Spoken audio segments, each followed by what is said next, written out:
Apa hukumnya seorang laki-laki menikahi dua orang perempuan bersaudara? Laki-laki ini awalnya menikahi kakaknya, dan selanjutnya si laki-laki ini menikahi adiknya juga. Sedangkan si laki-laki ini statusnya masih sah menjadi suami si kakaknya tadi.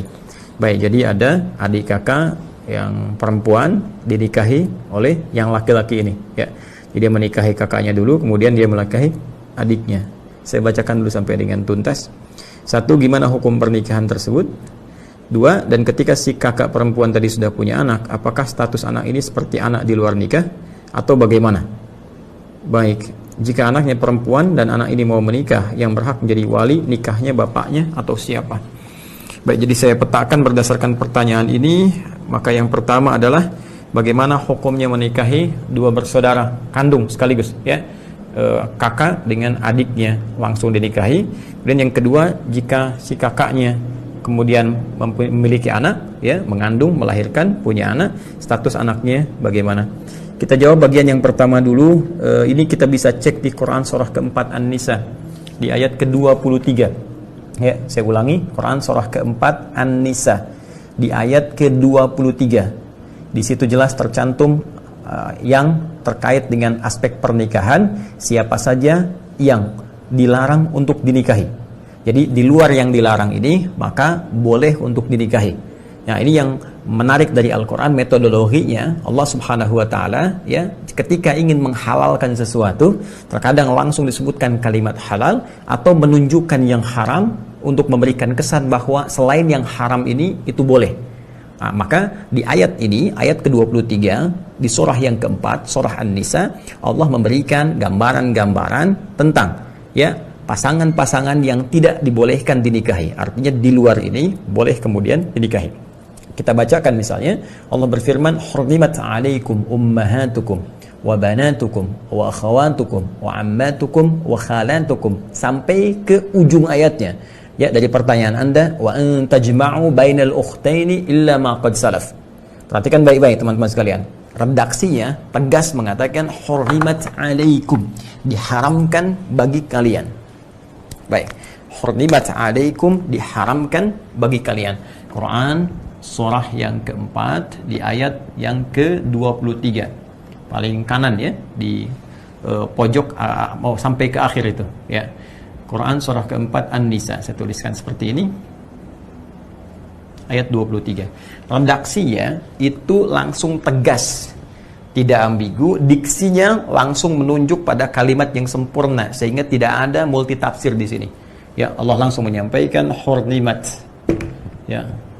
Bahkan kalimatnya menggunakan bentuk pasif, ya, fi'il madhi majhul, ya, karena subjeknya sudah diketahui yaitu Allah Subhanahu wa Ta'ala, hanya ingin memberikan kesan penegasan, ya. Jadi Allah tidak mengatakan haramallahu, tapi langsung menegaskan hurrimat.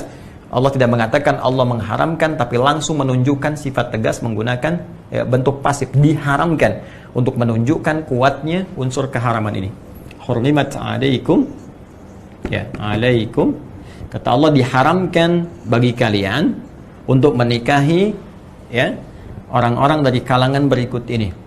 Ya, pertama Allah sampaikan ummahatukum, ya, hurrimat 'alaikum ummahatukum, ibu-ibu kalian, ya, ibu kalian.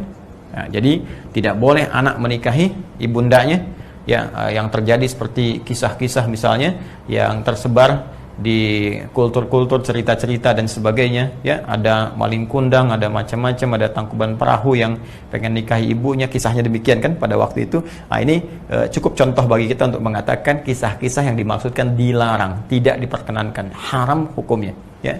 Wa akhawatukum, kemudian ada saudara-saudara perempuan kalian, ya. Wa akhawatukum, saudara perempuan kalian. Jadi saudari kalau kita katakan, ya. Ya, saya punya saudari misalnya, saudari perempuan, kakak saya perempuan, adik saya perempuan, haram hukumnya menikahi saudari sendiri. Oke? Okay? 2. Kemudian yang ketiga, hurrimat 'alaikum ummahatukum wa akhawatukum wa ammatukum, ya, ammatukum, bibi kalian dari ayah, ya, berarti adiknya ayah, gitu kan? Bibi, ya, bibi dari ayah, ya. Wa khalatukum, kemudian bibi dari ibu, ya, sama saja. Khalatukum, jadi ada bibi dari ayah, bibi dari ibu, ya.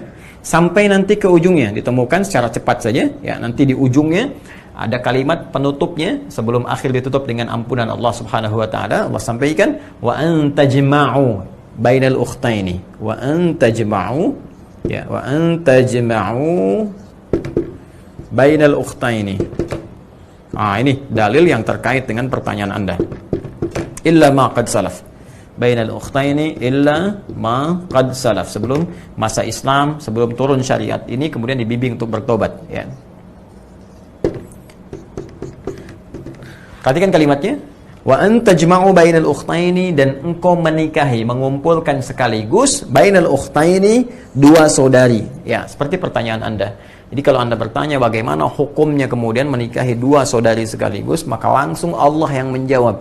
Langsung Allah yang menurunkan ayatnya. Allah menegaskan sifat hukumnya. Ya, kata Allah, hurrimat 'alaikum, maka haram hukumnya menikahi dua saudari kandung sekaligus. Ya deh, menikahi dua saudari kandung sekaligus. Pertanyaan-pertanyaan yang disampaikan dari jawaban-jawaban yang ditampilkan oleh Al-Quran dulu pernah terjadi. Ada orang nikahi bibinya, nikahi ibunya, nikahi saudarinya dan sebagainya. Ya, maka Quran memberikan penjelasan. Dulu pernah terjadi. Illa ma qad salaf, dulu sebelum ada bimbingan. Ya, sebelum ada risalah datang, ada terjadi kekacauan-kekacauan. Ya, karena itu ada kacaunya nasab. Ya, nasab menjadi semakin tidak jelas. Kemudian dari kacaunya pembagian warisan, berpengaruh kepada genetika juga, gitu kan? Dan sebagainya. Karena itu, karena dampak keburukannya, mafsadatnya ini semakin banyak dan berpotensi melahirkan kekacauan dalam kehidupan, maka datanglah kemudian Islam memberikan solusi. Haram hukumnya. Di luar ini silahkan dinikahi, tapi yang ini tidak diperkenankan. Dahulu pernah terjadi, setelah datang Islam, maka kembalilah kepada Islam, memohon ampunan kepada Allah Subhanahu wa taala, karena Allah memberikan sifat sayangnya luas kepada kita. Karena itu di akhir ayat ditutup dengan sifat Allah Ghafur dan Rahim. Allah memberikan ampunan kepada siapa yang mau mengevaluasi diri, kemudian dia kembali meninggalkan praktek ini dan mendapatkan rahmat Allah Subhanahu wa taala. Jadi pertama, secara singkat, hukum menikahi dua saudari sekaligus jelas hukumnya haram. Ya, jelas hukumnya apa? Haram. Artinya haram itu kalau dikerjakan dia berdosa, dan sepanjang hidupnya berdosa kalau dia tidak kembali bertobat kepada Allah Subhanahu wa taala. Nah, sekarang pertanyaannya, kalau dia mau bertobat, dia mau kembali, maka apa yang harus dilakukan? Maka yang harus dilakukan, dia harus pisahkan, harus ceraikan satu di antara dua itu. Ya, dia harus ceraikan satu di antara dua itu. Ingat, ini bukan persoalan cinta ya. Ini persoalan hukum. Ini persoalan hukum Allah Subhanahu wa taala. Kalau persoalan cinta tidak diikat dengan hukum, nanti kebablasan. Ya, tidak ada batasnya nanti. Seorang mencintai ibunya, dia bisa nikahi ibunya. Kenapa kamu nikahi ibumu? Karena aku mencintainya. Ya, nanti anak bisa menikahi bapaknya dan seterusnya. Ini akan terjadi kekacauan dalam kehidupan. Karena itu, kaidah-kaidah hidup mesti diikat hukum. Jadi tidak ada yang bebas tanpa batas. Semua ada ikatannya, semua ada hukumnya, dan hukum itu diturunkan oleh Allah untuk mengatur kehidupan kita sehingga berjalan harmoni, baik dan maslahat. Ingat, kalau ada yang dihalalkan dalam Islam, berarti ada manfaat besar yang bisa kita dapatkan, membantu kita mendapatkan maslahat kehidupan dunia dan mengantarkan kita pada kemuliaan merka akhirat. Jika ada yang diharamkan dalam Islam, bukan ingin memberikan kesulitan atau batasan kepada kita, tapi lebih menjaga kita dari kesulitan-kesulitan kehidupan, kekacauan-kekacauan hidup, dan persoalan-persoalan serius yang menjadi beban ketika pulang menghadap Allah Subhanahu wa taala. Karena itu dalam Islam nanti ada makanan yang diharamkan, ada minuman yang diharamkan, ada perilaku yang diharamkan. Ya, semuanya itu adalah demi menjaga martabat kita dan maslahat kehidupan kita hingga kembali kepada Allah Subhanahu wa taala. Jadi solusinya, Anda harus ceraikan salah satu di antara yang dua ini, pisahkan, ya, pisah berpisah satu di antara dua. Kalau melihat di sini, saya tidak tahu yang adiknya, karena tadi katakan, oh, adik si kakak perempuan tadi sudah punya anak. Ya, saya tidak tahu yang kakaknya. Ya, Anda menikahi kakaknya, kemudian setelah itu ada adiknya, ya, dinikahi juga. Nah, dalam konteks ini si adik kakak tadi sudah punya perempuan, punya anak, ya. Nah, ini saya tidak tahu apakah anak yang ini dihasilkan dari hubungan dengan yang laki-laki ini, ataukah ketika dinikahi sudah ada anak yang lain yang dibawa, gitu kan? Nah, ini statusnya penting untuk dijelaskan pada pertanyaan yang kedua. Jadi yang pertama, haram hukumnya, mesti dipisahkan. Anda pilih, ya, apakah kakaknya atau adiknya. tapi saya sayang keduanya, tidak Sunel, ya tetap pilih salah satu. Ya, jangan suka nengok keduanya, suka nengokin orang, satu nengok dua. Pilih salah satu, maka dari satu itu Anda tetapkan menjadi pendamping hidup Anda. Ya. Kemudian jika anaknya perempuan dan anak ini mau menikah, oh baik, siapa yang berhak jadi wali nikahnya, bapaknya atau siapa? Ya Anda pisahkan dulu yang tadi. Ya. Jadi kalau Anda bertahan dengan adiknya kemudian menikah, ya walinya Anda, ya Anda ayahnya gitu kan.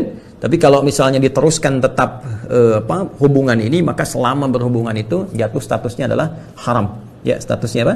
Haram. Jadi sekali lagi pisahkan yang satunya, kemudian bertahan dengan yang satu, dan Anda menjadi wali dari anak itu. Ya, wallahu taala a'lam bis-shawab.